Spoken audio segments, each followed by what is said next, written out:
Le prophète Mohammed sallallahu alayhi wa sallam nous a dit que le mauvais œil est une réalité. Al-aynu haqqa. Et s'il y avait une chose qui pourrait devancer le destin, ce serait le mauvais œil. Et si on demande de vous laver, faites-le. Assalamu alaikum wa rahmatullahi wa barakatuh. Si tu regardes cette vidéo aujourd'hui, c'est peut-être que depuis un certain temps, il t'arrive une succession de malheurs. T'arrêtes pas d'avoir des accidents, t'arrêtes pas de divorcer, t'arrêtes pas, pour une femme par exemple, d'avoir des fausses couches. Toute tentative de mariage se finit par échec. Les gens ils te fuient, tu ne comprends pas pourquoi. Ou bien il t'arrive une succession de maladies. T'arrêtes pas de rentrer, de sortir de l'hôpital. Tu as toutes sortes de maladies. Et ou bien tu as du mal à trouver un taf. Pourtant, tu as toutes les compétences, tu as le diplôme, tu as l'expérience, mais aucune porte ne s'ouvre à toi, aucune opportunité. Ou tu es en permanence en échec scolaire, tu n'arrêtes pas de changer de formation, de cours, d'université, et il n'y a rien qui fonctionne pour toi. Et toutes ces choses, sachant qu'avant, elles ne t'arrivaient pas. Ça vient, c'est venu d'un coup. Donc tu te dis, c'est pas normal ce que je suis en train de vivre en ce moment. Tu te dis peut-être que je suis sûrement touché par le hasad, c'est-à-dire l'envie, le mauvais œil, le ayn. Mais il y a une distinction à faire. Il faut que tu saches qu'il y a une différence entre les malheurs qui sont liés à l'envie et les malheurs qui sont liés à une cause réelle. Maintenant, une autre question qui peut se poser, c'est qui sont ces personnes-là qui peuvent t'envier en réalité? Et une question encore plus importante, comment se soigner de ce mauvais œil-là? Puis là, tu trouveras la réponse à toutes ces questions à travers cette vidéo qu'on essaye de faire simple et concise. Et à la fin, je te donnerai un traitement que tu pourras effectuer toi-même ou bien sur un membre de ta famille. Car beaucoup de personnes aujourd'hui souffrent sans qu'elles le sachent. Donc, alhamdulillah, si tu peux être une cause, ça peut être un bien aussi. Donc, pour distinguer les deux types de malheurs, il faut en connaître les effets et les conséquences. Sache, barakallahu fik, que les malheurs sont de trois types. Nous avons des malheurs qui sont spécifiques au corps, des malheurs qui sont spécifiques sur tes biens et des malheurs qui sont spécifiques à l'âme.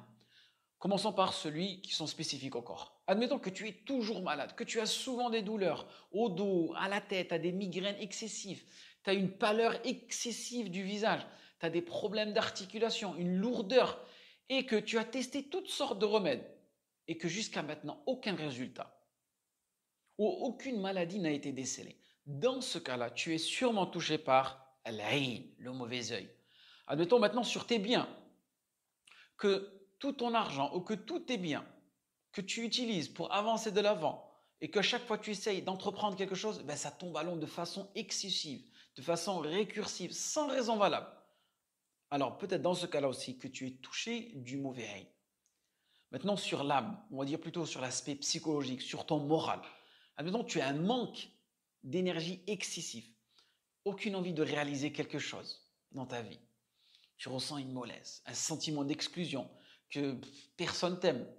Ou au contraire, c'est l'inverse, tu te sens bien seul, tu deviens insociable, tu es tes proches, tu es ton époux, ton épouse, et tu ne ressens même plus d'amour, de dévouement ou de sincérité envers les gens qui te sont les plus proches, ton père, ta mère, ton fils, ton époux, ton épouse, ton frère, ta sœur. Ou bien, tu as une fréquence de rêve cauchemardesque sans égale.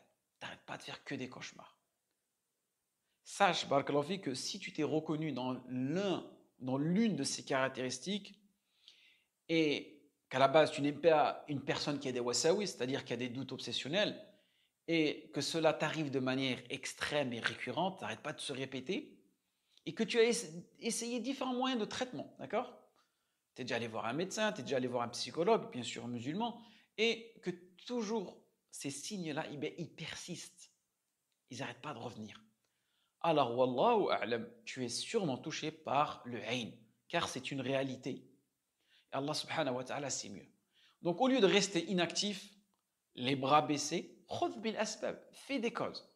Mais avant d'effectuer ces causes-là, sache, dans un premier temps, qu'Allah subhanahu wa ta'ala t'a éprouvé. Et que si Allah subhanahu wa ta'ala aime de ses serviteurs, c'est qu'il va sûrement les éprouver. Donc il faudra accepter cette épreuve-là dans un premier temps. Deuxième chose, c'est que le messager d'Allah sallallahu alayhi wa sallam a dit Allah n'a pas fait descendre une maladie sans qu'il ait également fait descendre son remède.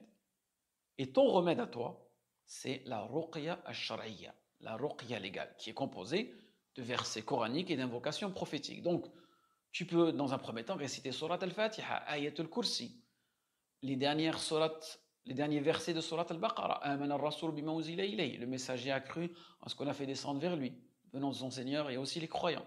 Et bien sûr, lorsque tu récites sur toi-même des versets coraniques, ils doivent être en langue arabe, parce que le vrai Coran, il est en langue arabe. Le reste, c'est des traductions du sens des versets. Et aussi, n'oublie pas de réciter ce verset-là.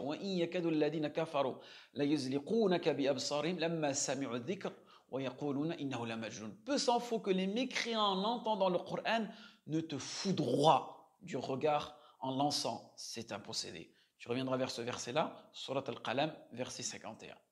Et aussi, n'oublie pas Surat al-Ikhlas, les deux sourates protectrices, Al-Falaq wa Nas, et aussi des invocations prophétiques comme la parole du prophète sallallahu alayhi wa sallam qui nous a appris de dire je recherche une protection dans les paroles parfaites d'Allah, kalimat tamma, contre tout démon et tout insecte venimeux et contre tout mauvais œil. Ou bien nous avons une autre invocation protectrice, au nom d'Allah, je te prémunis contre tout ce qui te fera du mal et contre les méfaits de tout esprit ou œil envieux. D'accord?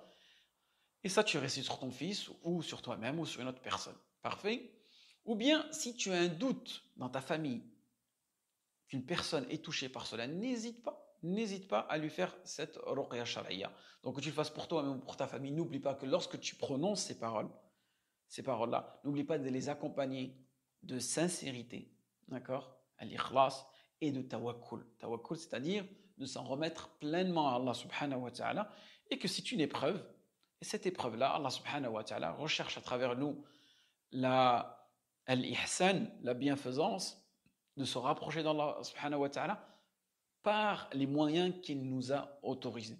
Oui? Et c'est là où on voit, subhanallah, la sagesse d'Allah subhanahu wa ta'ala. Il a créé le bien, il a créé le mal pour nous tester entre nous.